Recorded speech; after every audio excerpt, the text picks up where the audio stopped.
What's up, YouTube? It's your boy Choco-nation. We back at it again, baby. You already know what's happening, baby. Some reaction, baby. Some criminal crime, crazy stuff you already know, or mysteries.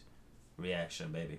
Abandoned car in woods leads cops to killer's secret graveyard, bro. We're about to check out what this is all about. Shout out to Dr.Insanity for this video. Let's get to it.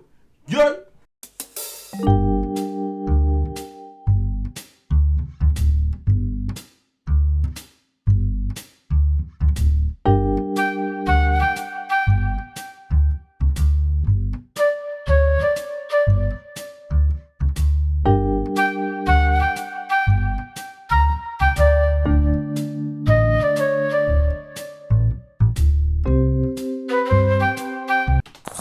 Get your snack, cause I got my snacks, baby. Look at that. These officers just found an abandoned car in the middle of the forest. They don't know it yet, but in a few minutes, this very car will lead them to the most horrifying discovery of their lives. Hey, look at this. This looks like a grave. Less than a mile away, under a pile of leaves, officers find a deceased, decomposing body of a missing mother. But in the days that follow this gruesome discovery, what starts as a search for one woman's killer quickly unravels into a decades-long trail of domestic crimes, dozens of victims, and a sadistic serial offender who's been slipping through the cracks for the past 20 years. She supposedly went out with somebody last night. He was gonna put my mom and my nanny 6 feet under. I pushed her down. I choked her out. DeAndre! Do flat out say I choked her out? NRV Communications, Frazier. Yes, I was wondering if I can have a deputy come down and talk to me. My best friend is missing. The last communication was through text to her boss stating she was on her way to work. She never arrived, and then there's been some crazy text. Approximately 25 minutes after receiving this missing person's 911 call, a Montgomery County Sheriff's deputy is dispatched to speak with the caller regarding the disappearance of her friend, Crystal Hannah. Unknowingly, this officer is on the verge of uncovering a case that will unfold into one of the darkest investigations So she disappeared because her friend haven't heard from her, and the last call or text was she was gonna head to work, but she never made it to work. See, this is why it's good. I'm not saying to have friends, but to at least let somebody know in your family or that you trust, or your kids, hey, I'm gonna go here and that's where I'm gonna go. If I'm not there, something happened, you know what I'm saying? So they could call the cops right away, because the first few hours are crucial, right? And I know they say missing person report got to be within 24 hours, but you know, it depends. They might work really fast and get the family like rounded up together and go search, you know what I'm saying? town of Elliston has ever seen. So what's going on? Okay, so my best friend, she supposedly went out with somebody last night. Oh, snap. This is your best friend, Crystal? Yes. Okay, so that's Yes. your call. All right. Yeah. This morning, I get a phone call from her daughter. It was like, hey, have you heard from mom? And I was like, no. And she was like, we can't find her. She texted somebody at work and said that she was on her way to work This morning. this morning. Okay. And then she never arrived. All right. The van's missing. No one can find the van, her mom's van that she was driving. All right. So do you know like where she normally stays? Yeah, she's been staying down here, Callaway and Brake, like that house. What worries me is she had an abusive ex. Oh, snap. The statements provided by Crystal's friend are troubling, to say the least, but it's the combination of details that really stands out. A missing vehicle, an abusive ex, and a mysterious man Crystal went on a date with just the night before. Taken together, it paints a situation that could lead in almost any direction. With that in mind, officers quickly get to work. One heads to Crystal's home to conduct a welfare check, while another calls her daughter, Chelsea, to gather more details about the man her mother was supposedly meeting the previous night. Like, I just want her to be home and everything be okay. Yeah, The information I'm on sure that she's fine. guy, bro. I'm sure she's fine. That guy she was gonna go on a date with. So Where she met him? What time about last night was that last text? Okay, so about last night, she told me at 8:03, she said, "Love you, beautiful," and I said, "Love you, Mom." She said, "I'm probably going out," and then she told me where she would leave the key, and I said, "With who?" And she said, "A guy named Matt. Don't say anything," because she didn't want me to let her ex know, because her ex is crazy, and she said, "I may not have service. He lives on 12 o'clock knob." 12 o'clock knob? Yes. Was there a specific address at 12 o'clock knob?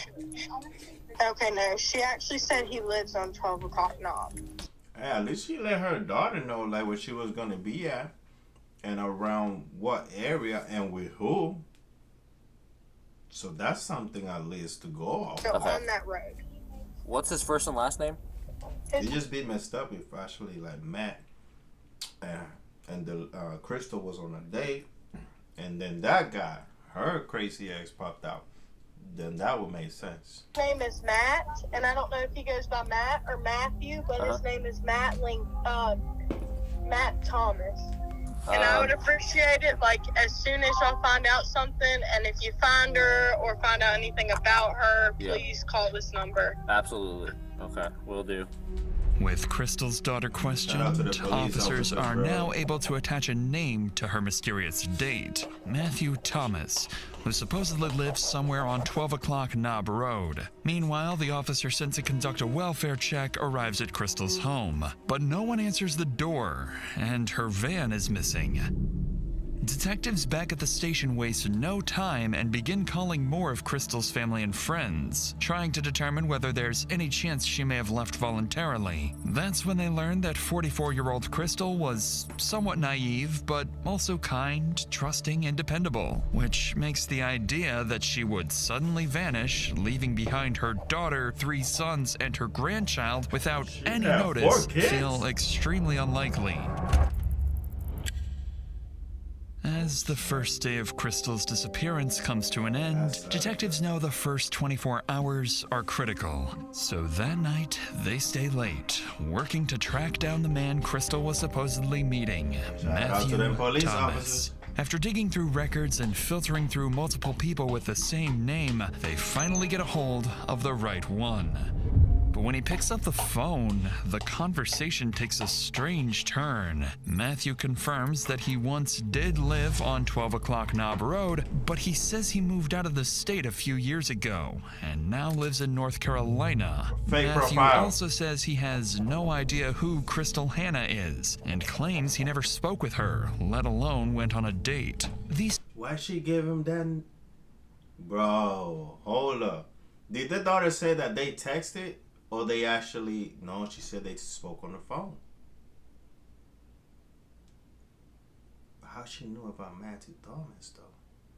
She just brought him up, like maybe she went to high school with him and he don't even remember.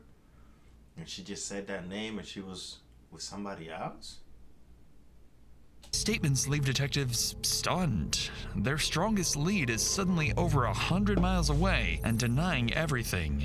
This doesn't sit right with the investigators. So while they begin verifying his alibi, they also start digging into the social media account Crystal had been texting, the one belonging to Matt Thomas. Given the urgency of the case, they file an emergency request for Facebook login records tied to the account. What they receive are IP addresses linked to every recorded login on the account, and none of these logins came back anywhere in the state of North Carolina. Instead, they all originate from the same small Virginia town of Elliston. With this discovery, detectives are left facing an interesting possibility. The man Crystal thought she was talking to may have never been Matthew Thomas at all. It may have been someone impersonating him. With that theory in mind, officers request Crystal's phone location data, and when it comes back, it starts to confirm exactly what they feared. Because the final ping from Crystal's phone comes in at 9:50 a.m. on a stretch of road called Peddler Road, just 3 miles away from the home of Crystal's ex-boyfriend, James Hunter Stollard. He did it. He got one of those faces. I'm sorry, bro. I don't mean to judge, but he did it, bro. That's a crazy ex, right? He probably did the fake profile too, man. Let's see if they figure it What out. makes this discovery even more unsettling is that impersonation like this doesn't just happen in murder cases. It can happen to anyone, because in today's world, your personal data, your name, location, everything is contact out there, info, bro. it's all out there, scattered across the internet, quietly collected and sold by data brokers, often without you ever put knowing. choco-nation in there, guess what? You're gonna find me in Dubai, bro. My Dubai address and all that.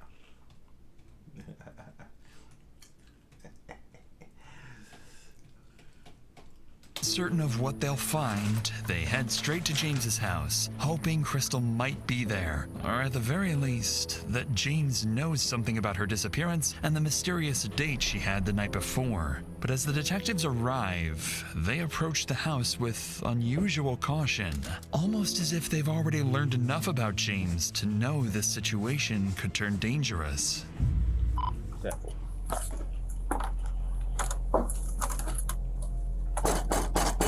Nighttime, bro.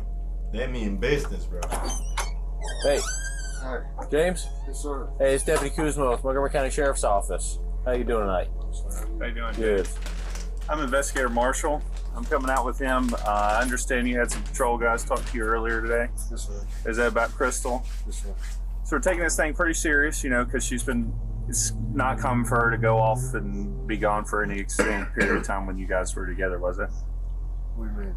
Like, would she go off the grid and turn her phone off and Oh, yeah. She did it all she the would time. do that? She did that all the Okay. time. All right. Well, I understand. When's the last time you saw her? It's been 2 days. 2 days? Yeah. So, She did that because you was beating on her, so bro. Friday? What's that? Yeah, it gets screwy, and plus it's getting. Yeah. Well, we're at 1 o'clock now, I unfortunately. know you're doing the job. Yeah. So you thinking Friday or maybe before then? Friday. So does that sound right? Did she drive up She here? brought me some groceries with mom and her dad. They met me at the end of the driveway. When she went to kiss me, she went to kiss me. Okay. So I don't think she's talking to somebody else. I don't know. Did she ever give you any inclination where she might go or anything? I don't think she's talking to nobody else. All right. Well, I want to show you this real quick because I'm up front with everyone. Okay. Yeah, so he acting like they still together and stuff like that. Like they never each went their separate ways. Like he's still her boyfriend. Because he said something about like she came a few days ago with her mom and dad. He brought him groceries at the end of the driveway. When he leaned in to kiss her, she wouldn't kiss him back. When I'm doing this stuff, It's just out because I there, want to man. figure They're out not stuff sending and move on so we don't waste anybody's time to figure it all out. So this yellow dot's to your house, right? Right here. This is a cell phone tower on Peddler, okay? So I did an emergency ping on her cell phone, which is now, turned off. And she was here. It was 3 point. So I got this box here, and what it says is it was west 3.1 miles from here. So I put this box so it's easy to see, and exactly 3.1 miles to your house here. She was here this morning. 24 hours. This morning at 9 o'clock. So not 24 hours. Yesterday was the last time I've seen her, I guess. When was that? So it was yesterday, not 2 days ago. What's today? Monday. Today's technically Monday right now. So yesterday was Sunday. One of those days. Okay. Well, this is not 2 days ago. This is yet Sunday morning. Like, you get what I'm saying? It's not adding up. Yeah. Bro, he's tripping right now. He's tripping right now. I mean, obviously she's not in any trouble. We're just trying to find her. You're more welcome to come in, man. When confronted with Crystal's phone location data, James appears genuinely caught off guard, claiming he knows nothing about it and struggles to recall the last time he saw Crystal. However, given the late hour, his calm demeanor, and willingness to let officers search the house, nothing immediately seems suspicious. And as they prepare to search the home, they aren't aware of how much more involved he is than he's letting on. To make me feel better, you don't mind if we just walk around out here and whatever? Do whatever you gotta do, man. You sure? Yeah. Okay. Just so we can clear it off and I get something. Go inside the house. do whatever Yeah. you need to do. Yeah. You don't care if we walk inside? Go ahead, man. I appreciate it. He's being compliant though. Did she end up moving out? That's a very innocent move. She left her stuff. She ain't moved yet. You cool if we turn these lights on? He said she ain't moving. Thanks. You said her. Oh, they got Doritos. So her stuff is still around there. So she's still going there for a reason then. She living a double You life. mentioned she had some mental health stuff. Has she ever mentioned one to hurt herself for any reason or anything like that? Not that I know of. I still think She he's did. guilty. I always hurt myself all the time. Has she slept here in the last week? A couple days before she brought groceries, she came here for that reason. Be honest, She bro. came a couple days ago for groceries, and then yesterday. Cause they're gonna talk to her parents and be like, "Hey, man, you guys went and saw what's the dude's name? John, Jim, whatever, bald head dude right here, and took groceries to you and stuff like that." They're gonna ask questions and stuff like that, and if it doesn't add up, they got him that quick. What was yesterday's reason? I don't know. Okay, like you didn't see her. No, she must have just stopped and used her phone and took off. That's all I know. 'Cause I never seen her. Okay. I appreciate you being so cooperative with us and, letting us mark his voice off and things like that. And Alright, so you're trying to say the reason why her phone pings there is probably because she just came by, stopped, used her phone, and then she left. That's what he's trying to tell them, but like he don't know anything. He looking steady in his eyes while shaking his hand.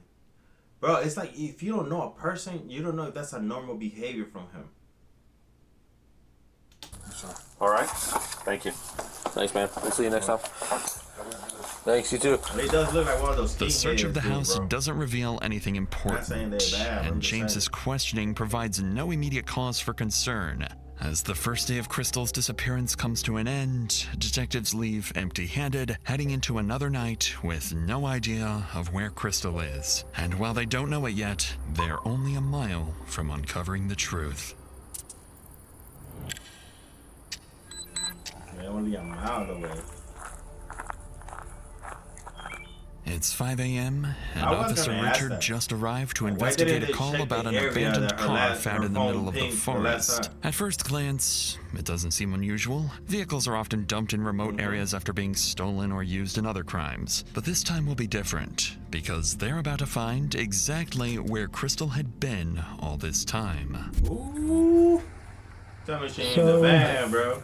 I just ran the number plate, and it comes back to the missing woman from yesterday. Stop putting your Crystal fingerprints Hannah. on it, bro. Let's not touch anything for now. My man just touched the whole side of that van and they said, let's not touch anything for now. Man, shout out to the police and detectives out there, but this guy is tweaking. We should call for backup. Upon running the license plates of the car, officers realize this isn't just a simple case of an abandoned vehicle, bro, because this very car belongs to no one else but to Crystal Hannah. No, it doesn't. Detectives It and belongs backup to her units are mama. called in to secure the area and search for any sign of Crystal. They split into groups, looking for any indication of where she might have gone. That's when two officers notice blood stains on the leaves not far from the car, and just beside them, drag marks in the ground. Without hesitation, they follow them. Yeah, Hey. there, bro. Oh, this sucks. Look at this. This gonna suck. Looks like a grave. The hell?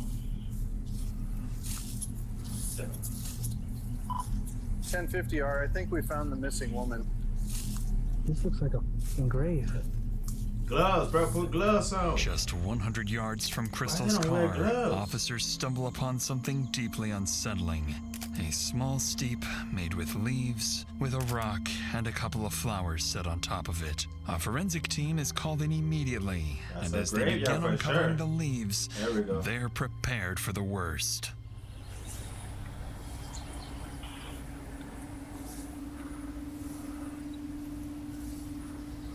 Yeah, there you go. They stopped digging. That means they. God, looks like she's decomposing already. Oh. Officers discover Crystal's body. Oh. It shows early signs of decomposition, with mold beginning to form. And as the forensic team continues their work, Rest in peace the to reason Crystal, for her man. death becomes Condolences clear. to her Blunt family. force trauma to the head and strangulation. And with that, the nature of the case drastically changes. This is now a homicide investigation. As officers and the forensic team continue securing the area, theories about Crystal's death begin to form. She was trusting and kind by nature, and with the possibility that she was catfished by someone impersonating Matt Thomas, investigators begin to suspect she may have been lured and killed. As officers work to collect evidence and secure the scene, a man... lured and killed, but why 3 miles away from where her crazy ex lives, bro? That's the thing that don't make sense. 3 miles ain't nothing, bro, if you think about it. In vehicle, that is nothing. But it all depends if you... excuse me. The land seems like it's big, and it looked like forest. So who knows, really? Who knows? It could be a serial killer out here. Arrives claiming to own the property where Crystal's body was discovered. At first, nothing seems out of the ordinary, but in reality, this man already knows the person responsible for Crystal's death. He just doesn't know it yet. Hey, bud. How does he know? But he doesn't know it. Somebody out here with me. Skip Jackson! It's your property? Yeah. Okay, so it's an active crime scene right now. What's it mean? So I can't give any information right now. I can call Lieutenant from investigating. I need to talk to somebody. I need to find out what's going on. Okay. Yeah, if you will, just stand up here with me. Okay, no problem. And what'd you say your name was, sir? My name's Skip Jackson. Deputy Wills. Nice to meet you. Nice meeting you, sir. Appreciate everything you guys do. Yes, sir. Yeah, mechanic. Y'all see it right here? The initial conversation with the property owner doesn't raise any suspicions, but unknowingly, detectives have just spoken to James's stepfather. This will soon give James an unexpected advantage, allowing him to adjust the way detectives see his involvement in Crystal's murder. But before any of that happens, the news about the dreadful discovery reaches Crystal's family. Even so, investigators still need to speak with Crystal's daughter and anyone who might have insight into who could want Crystal dead. So they arrange an interview with Crystal's devastated family, where they will soon learn of the threats Crystal and her family have been receiving for months. Yeah. So, my name's Jeff. I'm an investigator. I've been working with Investigator Marshall. Sucks, bro. So, I know you got a lot going on right now. I know you're incredibly upset and feel a big loss. So if you want my guy back there, It's necessary. If you want to wait, that's fine. Or if you want to talk now and there's more later, that's fine too. So what can you tell us? I can tell you about how toxic he was and the things he did to my mom that could have led to the anger that possibly could have killed her. Okay. What type of... They're saying it was her ex for sure. There was multiple occasions, but he tried to play it off as like the good guy until I would leave. But there's pictures, and I was in the hospital for proof too that he beat her so she was almost dead. She was barely breathing at the hospital. They had to put oxygen on her to help her breathe again. And she had bruises all over her body. And the last time I seen her, Hunter left a bald spot because he ripped her hair out. Damn. He chipped her teeth. He's physically put his hands on her and hit her face into the concrete.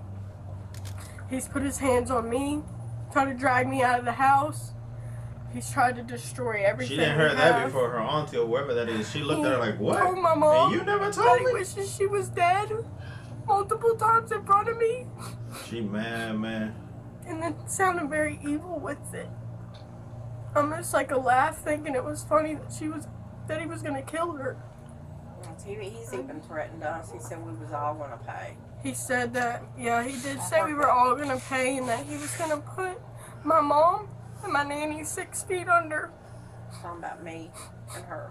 Yeah. Was that text my messages? mom and my grandmother. I erased my text messages. But it was from text messages?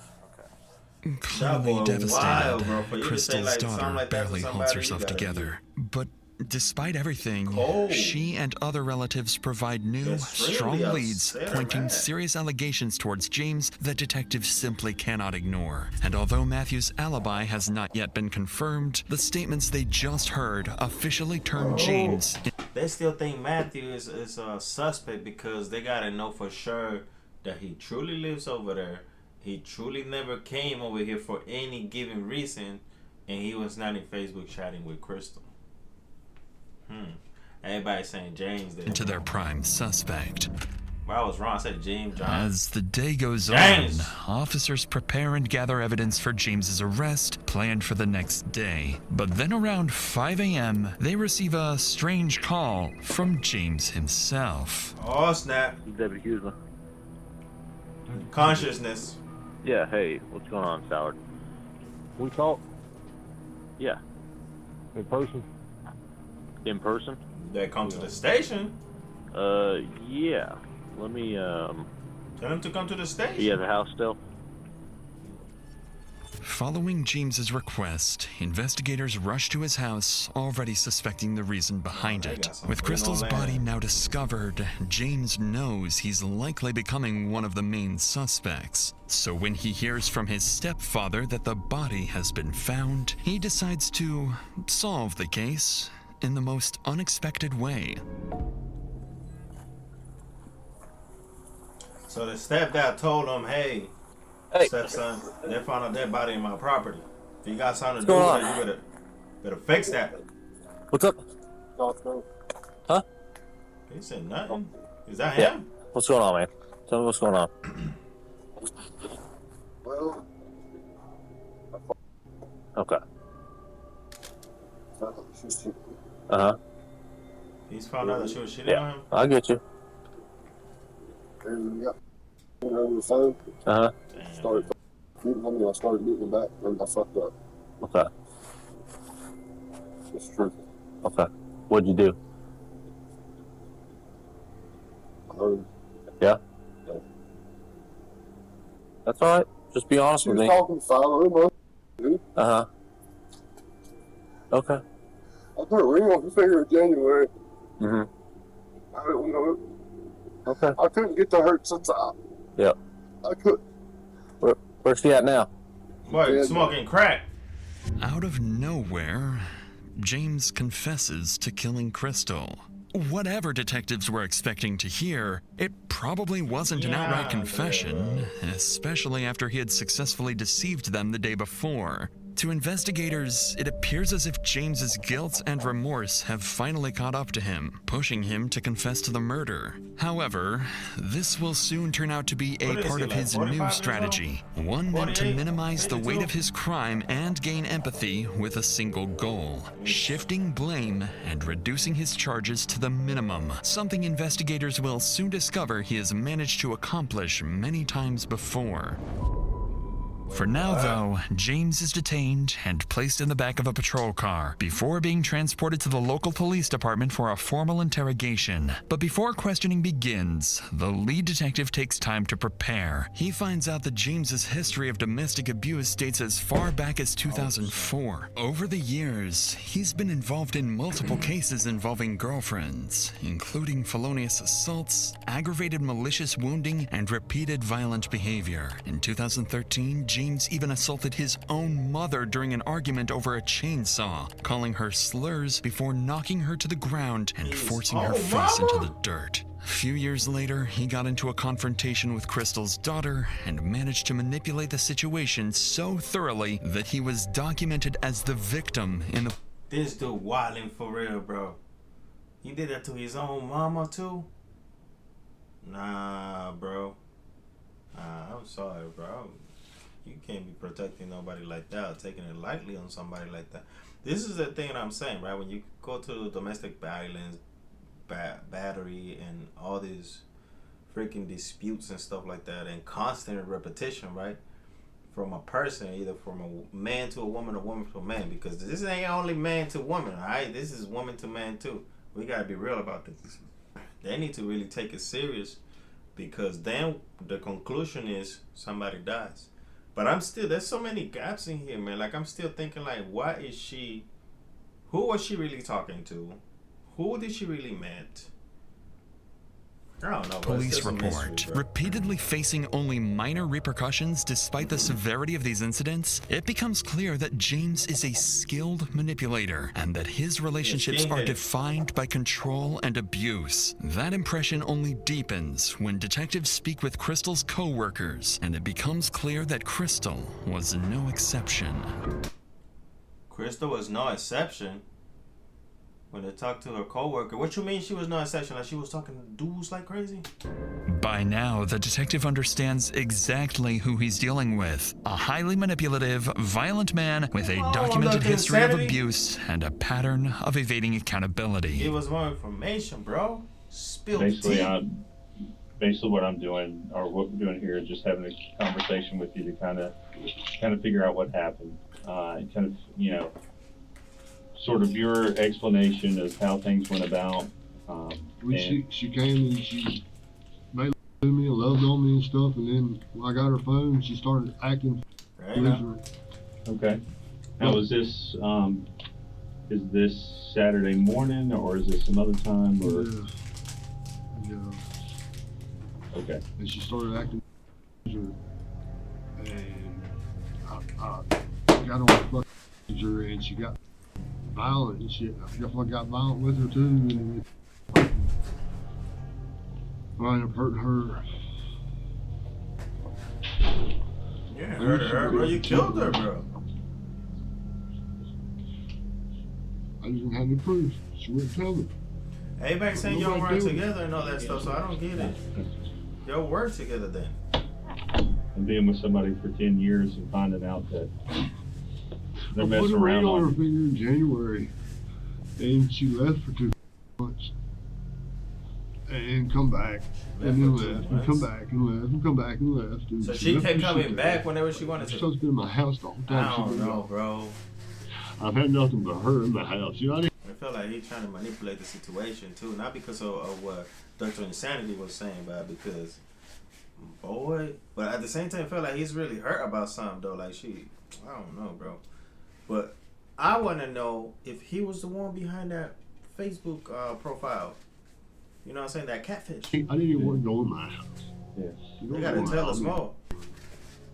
Still standing. Are you still standing? I probably lost 50 pounds. And the whole time she's just running around being a fuck. It's the worst hurt I've ever had in my life, man. It's incredibly difficult. It's the worst hurt I've ever had in my life. Because I loved her with everything I had in me.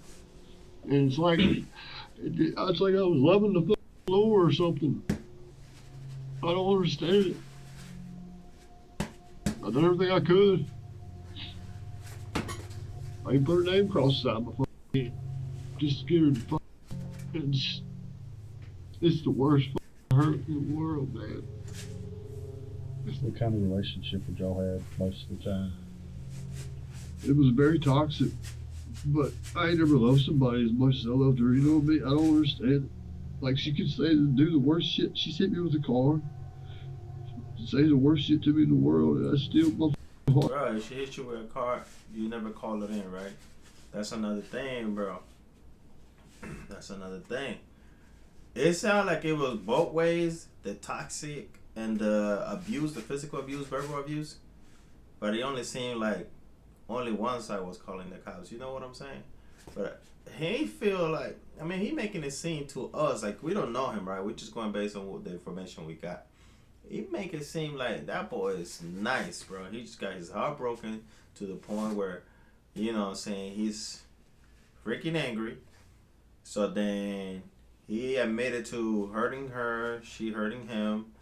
He admitted to verbally and physically, you know what I'm saying, abusing her and stuff like that. But he also making it seem like because his heart is hurting and because she cheated on him, etc., etc., etc. But the whole family got a nasty impression of this guy. And he ain't, right now he's not acting any nasty as they're saying. So maybe he is trying to manipulate to try to get a lighter sentence or something like that, or play like he's like mentally unstable to fit trial. That's what it is. Blood for her, you know what I mean? Got you figured out, boy. It's like she put a curse on me. Going to jail, I James. don't know. I mean, You're going to jail, James. our love was the strongest love I've ever seen. But the fights were awful. Just as detectives anticipated, James tries to cast himself as the victim. There's no But tears unfortunately coming out, for bro. him, detectives have already done their homework and know exactly who they're dealing with. So they stay calm and act understanding. Because what matters most now is getting James to provide as many details as possible about the day of Crystal's death. However, while investigators prepared for more manipulation attempts, James is about to do the exact opposite. And we appreciate you being cooperative and going through it. So as that's going on, and you've referenced a few times of, you know, you said you hit it, right? Was that with an open hand, closed fist, with something? Okay. Do you have anything in your fist? No. Okay. Was it? Do you know if it was your right or left hand, or? Right. Okay. Yeah. After you hit her, she said she was. I don't know what she said. I was so blind, man. Okay. I'm trying. Hey, take your time. There was a lot of. Her yelling like, "Give me my phone! Give me my phone! Give me my phone! Give me my phone!" I still had the phone over here, and she still was acting fucking like trying to at me and all this other fucking. All she was worried about was the phone. She wanted the phone. Oh, because he found stuff on her phone. He got. He went through her phone. I pushed her down, beat her up. After you hit her the Push her first down. time, pushed her down. Beat her up. Would you say like tackled her or just grabbed her and threw her down? Okay. Then what happened next? Bro, he's not jumped on top of hesitating. her, He's or telling it. What happened next? He might be honest about all this. Then what happened next? Then I moved her where she's at. Then I moved her where she at. So, Put flowers on her, covered her up. Bro. Dude say he put flowers on her and cover her up. Like if it was a crime of passion, bro. Like out of love, like insanity, love, mixture, obsession, bro. Cover her up. Leaves and sticks. Ladies, Chop be her careful out there, on top of ladies. her, like a headstone or something. Dudes, be careful out there as well, man. There's I people didn't out be totally here disrespectful. who will lose their marbles I did love her. Yeah. and end your life, bro. He didn't care if she had She's 4 so kids. up.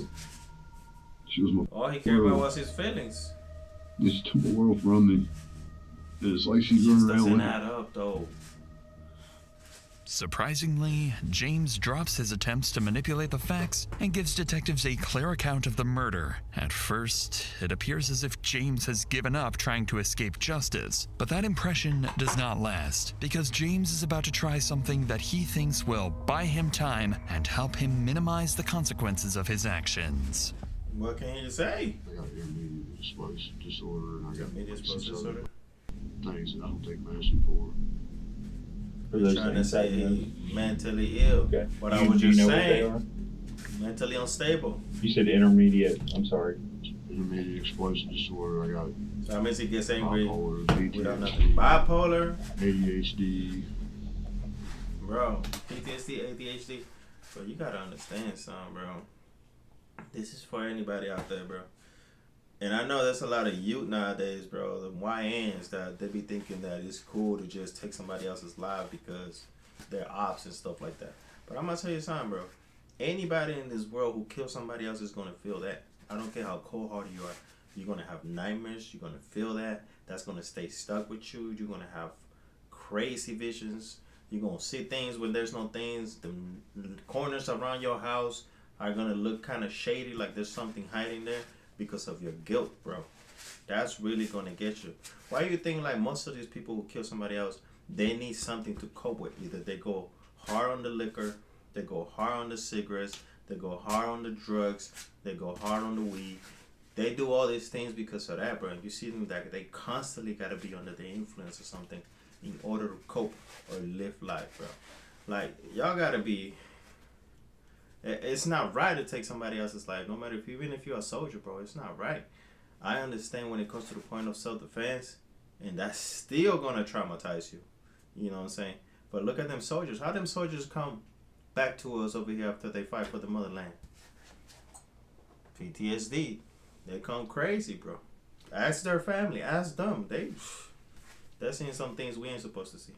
Some other kind of. By we, I mean no human being supposed to see. You know what I'm saying? I got diagnosed by a psychiatrist at the regional jail.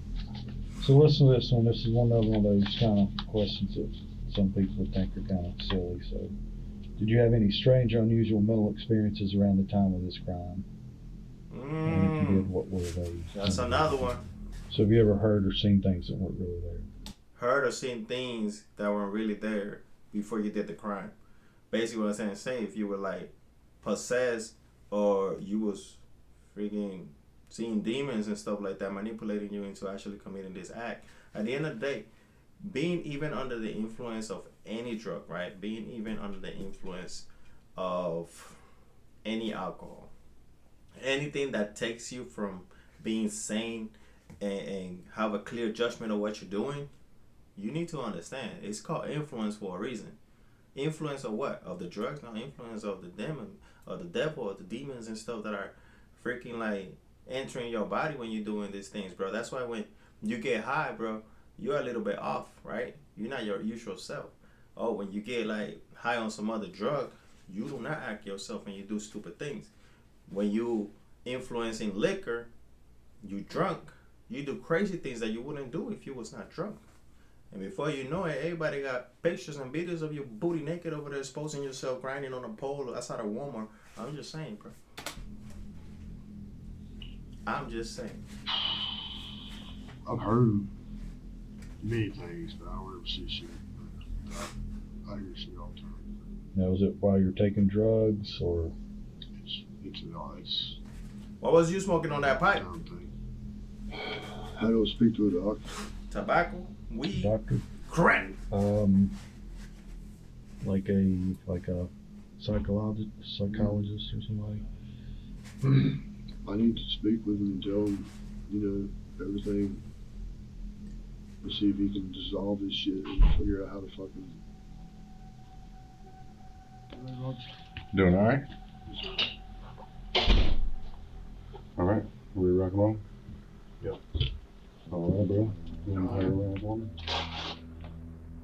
With James raising He's not concerns putting a about fight his on anything. mental He already state know what's and happening. requesting a psychiatrist, the interrogation comes to an end. He's placed in jail while awaiting a court-ordered mental evaluation, gaining time to prepare his act before any future questioning takes place. Meanwhile, the investigators still have some work to do. They work on confirming Matthew Thomas's alibi, and when they do so, he's officially ruled out as a suspect, eliminating any uncertainties about his involvement.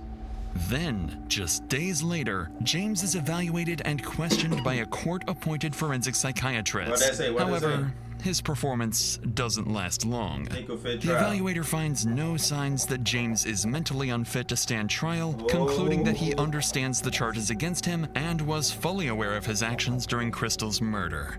With that, James's final strategy fails, and the case continues to progress. How many years y'all gonna give him, Investigators though? try to determine whether James was the one impersonating Matt Thomas, but based on the available reports, it remains unclear. James, meanwhile... Bro, that's the part, bro. Why is it unclear, bro? Why not just figure that out, too? All they had to do was just ask him, bro. Ask him.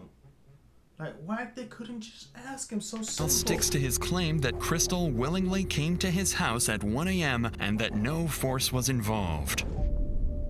The investigation concludes that Crystal was murdered around 9 a.m. on June 5th. After spending the night at James's house, she was getting ready for work when James took her phone and discovered messages with another man she had been talking to. From there, he lost his temper. The argument quickly escalated into a physical confrontation, during which James repeatedly struck Crystal and ultimately choked her after knocking her unconscious. Then, almost a year later, on August 18th, 2023, despite James's continued efforts to delay proceedings and deflect responsibility, he is convicted of second-degree murder and sentenced to life in prison. Life in prison, dude. Well, alright. That's more acceptable. I still, like, it's just me. I guess how I would like to know how everything unfolded. I feel like a lot of questions were not being asked because they could have easily said, hey, what do you know about Matt? Right? What was it? Matthew Thomas? What do you know about Matthew Thomas? Do you know who that is? You know what I'm saying? Because if he had nothing to do with it, then now we're talking about somebody else was catfishing for some reason. And there might have been accomplices, bro. There might have been somebody else. Hey, I could pretend I'm this person because he don't live here no more. And then get her to come out here and see if she falls for it. You know what I'm saying? Because there's people that do that. You know what I'm saying? They tell like a friend, like, hey, can you pretend you this, and send this to my girl, my boy, and whatever and stuff like that, and see if he falls for it. Man, people do crazy things. People weird like that. But, bro, it shouldn't come down to killing somebody, bro. He could have just like, hey, I don't want to see you ever again, and that's it, final. You know what I'm saying? They don't have no kiss in between. They don't got nothing in between. They don't really got to deal with each other. They in the same town, but, bro, they seem to probably live a couple miles away, bro. They don't have to see each other and leave it at that, bro. But that boy has a toxic and a wild jealousy and obsession for that woman, and she was coming back and playing over and over again and again. I don't get the part about that Matt Thomas part, bro. Let me know what you guys think in the comment below, bro. It's crazy, it's sad. Shout out to Dr. Insanity. Condolences to the family of Crystal. Rest in peace, Crystal. And this guy, bro, I hope you learned your lesson in prison, bro. Find God, something, I don't know. It's wild, bro. Love you guys. Till next time. Like, subscribe. You know, join the Choconians, bro. The choco-nation, bro. Become a Choconian. That's cool, Choconians, bro. We're gonna start calling each other that Choconian. I'm a Choconian, baby. Choconian, baby. From Willy Wonka, baby. Choconian. From the river of the chocolate. Alright, till next time, bro. Yo!